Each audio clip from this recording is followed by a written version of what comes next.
የ18 ዓመት በቀል ዛሬ ላይ በደረጀ ላይ ቤቱን እያናወጠው ይገኛል። ይሁን እንጂ ሰላም ይህንን ያደረግኩት እኔ አንተን ሆን ብዬ ለመበቀል ነው። ምክንያቱም ልጅን እንደወለድኳት ተባብረ ከወንድም ጋር ወስደ ጥላታል።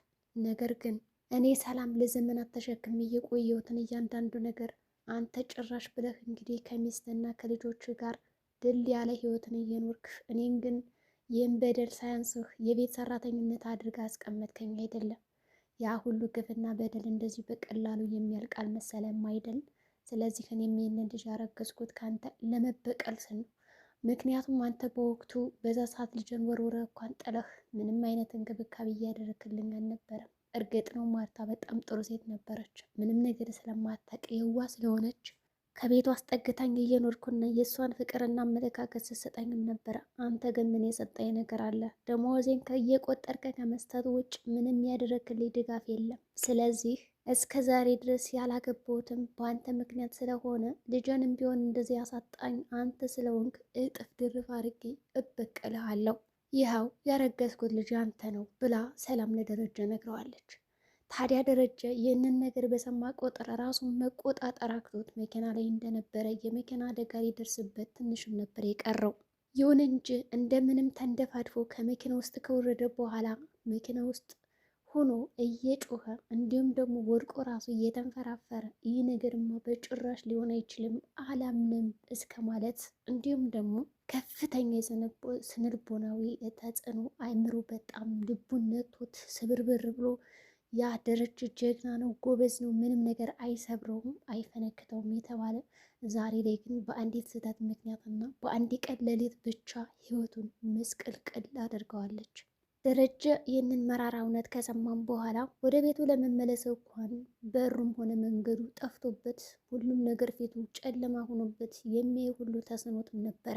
ሰላምን ራሱ መኪና ውስጥ እንዳለች እንኳን ረስቷት እንዴት አድርጌ መውሰድ አለብኝ ብሎ እንኳን ሳያገናዝብ ከመኪናው በመውረድ ወደ እግሩም ነበር ወደ ቤት የመጣው። ወይዘሮ ማርታ በዚህ ቅጽበት እንግዲህ እንዴት እንደዚህ ሊሆን ይችላል? ሰላም ማይ ሁሉ በቀል ልታደርግብኝ አይገባም በማለት ሌሊት ላይ ተኝቶ ሲቃዠው በነበረው ነገር ሰላም እባክሽ አታደርገውም እያለ ሲለምናት ከሰማችን በኋላ አሁን ላይ ደረጀን የሰባበረውና እንደዛን ክትክት ያደረገው ነገር ሰላም እንደሆነች ተረድታለች። ታዲያ ሰላም ከዛ ቤት ቀደም ብለም ነበር የወጣችሁ። ማርታ የሰላምን ስም ስትሰማ እንዴት ሊሆን ይችላል በማለት ወዲያውኑ ወደ ሰላም መኝታ ክፍል ብትሄድም ሰላም ግን በቀን ነበር ወደ አክስቷ ቤት ሄደችው። ደረጀም ወደ ቤት ከተመለሰ በኋላ እናትና ልጅም እንግዲህ ሳሎን ላይ ቁጭ ብለው እንደተለመደው ዛሬ የቤት ሰራተኛ ልናመጣ ነው እና በጌ እስከዛ ድረስ ጸባይሽን ብታሳምሪ የተሻለ ነው በማለት ለአበጌ ምክሮቿን እየለገሰቻትም ነበረ። ታዲያ አበጌ በዚህ መካከል ይቺ የምትመጣው የቤት ሰራተኛ በጣም ቆንጆዬ መሆን የለባትም፣ ምክንያቱም ናታንን ልታማለው ትችላለች በማለት ለወይዘሮ ማርታ ብነግራትም ማርታ አበጌ ይህን ያክል በራስ መተማመን የለሽም እንዴ? ምንድነው ችግርሽ? በማለት እንግዲህ ስትጋፈጣትም ነበረ።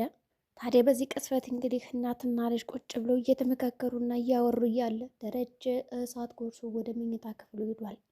ደረጀ በዚህ ቅስፈት አልቅሶ አልቅሶ መንገድ ላይ አልወጣለት ያለ ቤት ውስጥ ገብቼ ይህንን ነገር መረጋጋትና ማወቅ አለብኝ በማለት ወደ መኝታ ክፍሉ ነበር ዘሎ የገባው።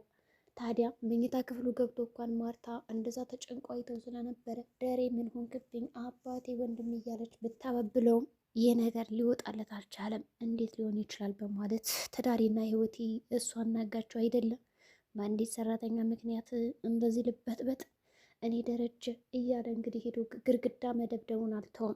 ሚስትም ጨንቋት በጭንቀትና በሀዘን ተውጣ ምን ነው ደሬ በማለት እንግዲህ ለስለስ ባለ ድምፅን ብትጠይቀው ደረጀ እንኳን ምንም አይነት መልስ እየመለስላት ስላልነበረ ጭንቅላቱን ይዞ ከማበዱ ውጭ እንዲሁም ደግሞ የቤትማ ሰላም ሊሰጠኝ አይችልም፣ እዛው መንገድ ላይ ወጥቼ ንዴቴን ብጮህ ባለቅስ ይሻለኛል በማለት እንግዲህ ቤቱን በደቂቃ እንደገባ በደቂቃም ነበር ጥሎት የወጣ። ደረጀ ከዛ ቤት ወጥቶ ወደ ውጭ ሄዶ አንደኛ የማርታን ፊት ላለማየት፣ ሁለተኛም ደግሞ የምጠይቀው ጥያቄ ምንድን ነው እያለች እየደጋገመች ስለምጠይቀው እንዴት አድርገን መመለስ ያለብኝ የሚለው ግራ ገብት ብሎታል። ታዲያ ያለው አማራጭ እንደዛ ተናዶ እንኳን ምንም ነገር ሳይናገር ወዲያውኑ ነበር ወጥቶ ሄደው። ሰላምስ በማለት እንግዲህ ጠየቀችው። የሆነችው ነገር አለ ብለውም ጠየቁት። ታዲያ አጅሬ ግን የልቡን ስለሚያውቅ ምንም የነገራቸው ነገር አልነበረም። ማርታም እንግዲህ የባሏ ሁኔታ አሳዝኗት እኔማ ባለቤት እንደዚሁ ነው ማየት አልችልም በማለት እንግዲህ ቤቱን ለቆ ሲወጣ እኔም ተከትዬ እሄዳለሁ በማለት ተከታትለውም ነበረ። ብትከታተለውም እንኳን መንገዱን ጥሶ እሱ በማታውቀው መንገድ ሄዶ ተደብቆባት ልታገኘው አልቻለችም። ሰላምም እንግዲህ ጓዟን እየሸከበች ወደ አክስቷ ቤት እየሄደች ነው። የጻፈችው ደብዳቤ በጣም አሳሳቢና አንገብጋቢም ነበረ። ምናልባት ሰላም ከድራሞ ልትወገድ ይሆን? ከዚህ በኋላ ወለደች ብለው ሞተች ሌሏት ይሆን? አይታወቅም። ወዲያውኑ ደረጀ መጣና ቀጥለት ሰጥ ብለሽ ይህን ቤት ለቀሽ ትወጫለሽ፣ ከወጣሽም በኋላ ተመልሰች ወደዚች ቤት ድርሽ እንዳትይ በማለትም እንግዲህ አስጠንቅቆ ነበር የምነገራት። ሰላምም ፈገግ በማለት እንግዲህ ምን አስበ ነው ጋሽ? እዚህ ቤት እኮ የኖርኩት እኔ በሰራተኝነት ነው። ሆኖም እንግዲህ አሁን ነይ ውጭልኝ ብለኝ ሳይሆን የሚሄደው ራሴ ፈቅጄና ወድጄ አይደል የሚሄድ። ሲጀመርም እኮ አክስቴ ቤት ነው የጀመለው ብዬ ነግሬያችኋለሁ በማለት ነገረችው።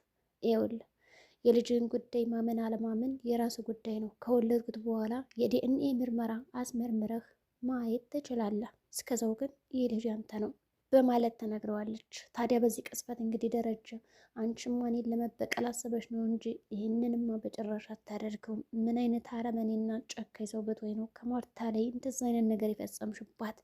ግን ምን አይነት ድፍረት ቢኖርሽ ነው ከቤቷ አብረሽ እየበላሽ እየጠጣሽ ያን ሁሉ የቤቢ ሻወር የምንድን ስታከብርልሽ ዝም ብለሽ ስትንከባከቢና ስታይሽ የነበረው?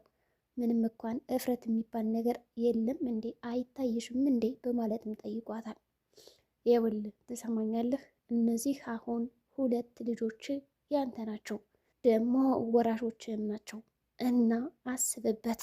ስለዚህ እነዚህ 2 ልጆች የኔ ልጆች አይደሉም ብለህ አምነ ባትቀበል የሚመጣው ነገር ከዚህም በላይ እንደሆነ አስረግጬ እነግርሃለሁ በማለት ሰላምም ለደረጀ ደጋግማ በመናገር ላይ እያለች በዚህ ቅጽበት ውሃ ወደዛ ክፍል ትገባና አባይ በማለት ጠየቀችው። ታዲያ ሁላቸውም ፊታቸው የሚያሳየው በጣም የተጨነቀና እየፈሩም ነበር።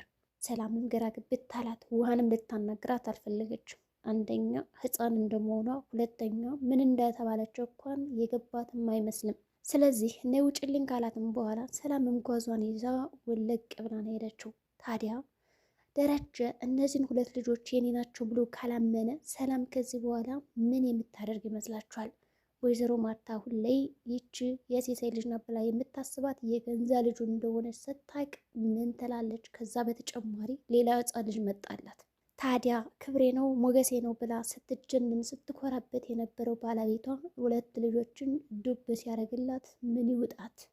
በእርግጥም ደረጀ ይህንን ነገር አስቦበታል። ማርታ ይህን ነገር ካወቀች መቋቋም እንደማትችል በግልጽ ተናግሯል። አሁን ከጭንቀት ላይ ጭንቀት ከችግር ላይ ችግር ተደራርቦበታል። ታዲያ ደረጀ እነዚህን ችግሮች እንዴት አድርጎ ነው ሊፈታቸው የሚችላቸው? በሌላ በኩል እንግዲህ ማርታ የባለቤቷ ሁኔታ በጣም አሳዝኗት ስለነበረ ሳሎን ላይ ተሰብስባ ቁጭ ብላ እንባዋን እያሰራች ነበረ። ምን ነክቶት ይሆን ውዱ ባለቤቴ እንደዚህ ያስጨነቀውና ያስቸገረው? ለምንስ ደግሞ ያለቅሳል? በማለት እንግዲህ በጣም እያለቀሰች ነው ከልጆቿ ፊት ከናታን ፊት በቃ ትልቅ ናቸው ሕፃን ናቸው ሳትል እንባዋን እያዘራችም ነበረ። ወይዘሮ ማርታ ባክሽ ተረጋጊ፣ ምናልባትም እኮ ደረጀ የሆነ ነገር ደርሶበት ሊሆን ይችላል እንጂ እንደዚህማ በጭራሽ አይናደድም በማለት ናታን ማርታን ለማረጋጋት ቢሞክር ማርታ በጭራሽ እኔና ደረጀ የምንደባበቀው ነገር እንኳን የለም፣ ለሰው ቤት እንኳን ተጠርተን የበላነውን ምግብ ራሱ ሳይቀር የምንነጋገረው ትላለች። እንግዲህ ወይዘሮ ማርታ በሙሉ ልብ እምነት ይህንን ያክል ግልጽ ነን ብላ ነው የምታስበው። ታዲያ ግልጽነቱን እንዳለ ሆኖ እዚህ ጋር ደግሞ ብዙ የማይነገሩ የተደበቁ ትላልቅ ሚስጥሮች አሉ። ምናልባትም ደረጀ እንግዲህ በራሱ መንገድ እፈታቸዋለሁ ብሎ ያሰባቸው ነገር ስለሆኑ ከባድም ስለሆኑ ይህንን ነገር ሊነግራት አልቻለም።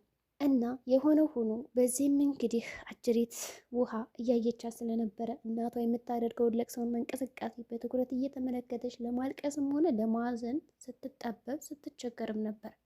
ናታን ይህን የተመለከተ ውሃ እባክሽ ተነሽ ወደ መኝታ ክፍል ሂጂ፣ እንደውም ኤሊፖፕ አለ በማለት ከዛ ክፍል ዞር እንድትል አድርጓታል። ውሃም እንግዲህ የልጅ ነገር ኤሊፖፕ ስትባል ትዕግስት የላትምና እሺ በማለት ወዲያውኑ ተነስታ ነበር የገባችው።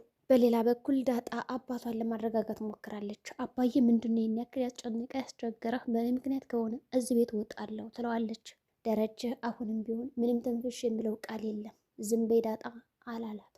እሱን ለማሳቅ ብላ ያልሄደችበት ያልገባችበት መንገድ የለም። እሱ ግን በጭራሽ የሚነገር አይደለም። ሰላም ከሆነች ችግር የለውም እና ያው አክስቷ ጋር ትሄዳለች፣ ስትወልድ ትመለሳለች ትለዋለች። ይባስ ብሎ ንዴቱ ጸጸቱ ጨመረበት የእሷ ስም ሲነሳ። ወደ ቤት ከተመለሱ በኋላ እንግዲህ አበጌ አዲሷ ሰራተኛ በጣም ቆንጅዬ ነች ብላ ስነግራት እንግዲህ ዳጣን ጥምድ አድርጋ ትይዛትና ለምን ምግብ አሰሪም በማለት ግድግድ ይገባሉ። ዳጣም በዘዴ ከሷ ለማምለጥ አንቺ እኮ ከኔ የበለጥሽ አስተሳሰብ ያለሽን በሁሉም ነገር እኩልና የምበልጭ ነሽ፣ ለምን አንቺ አሰሪም በማለት ጥያቄውን አቀረበች። እኔማ በጭራሽ እንደዛ አላደርግም፣ ሞኝ ነኝ እንዴ? ኪችን ለኪችን ሄጄ አልመጠመጥም በማለት ጥላት ወጣች። ደረጀን መጣና እንቅልፍ ሊወስደው አልቻለም። ተኝቶ ያለቅሳል፣ ይስቃል፣ ያነባል። ማርታ ጨነቃት። እንዴት ትተኛ? ኧረ እባክህ ደሬ ንገረኝ። ምንም የለም ዝም ብለሽ ተኝ። በጣም ተጨንቀናል እኮ አለችው። ቤቱ አሁን ላይ ያ ሰላም የነበረው አሁን ድፍርስርስ ብሎ በሀዘን ተውጦ ይገኛል። ዋሳ አትቀር እኮ አልቅሳለች እባክህ እያለችው ነው። በሌላ በኩል እንግዲህ አርጁን ጠፋፍቶ ነበረ እና ከተፍ ብሏል። ምጥን ምናልባት ራሴን አጠፋለሁ እያለም ነበር እኮ። በእውነት ጠፋ እንደሄደች ምንድን ነው አላማው ስትልም ነበር። ወዲያውኑ ከተፍ አለላቸው። ማርታ የተደበቀውን ምስጢር አውቃለች። ያስጨነቀው ምን እንደሆነ ተናግራለች። ስለዚህ መጨረሻቸው ምን ሊሆን ይችላል? አበጌም ናታን ዳጣ የለችም በማለት ልትጠቀምበት እየሞከረች ነው። የዛሬ ቪዲዮአችን ይህን ይመስላል። በቀጣይ ቪዲዮ እስከምንገናኝ መልካም ጊዜ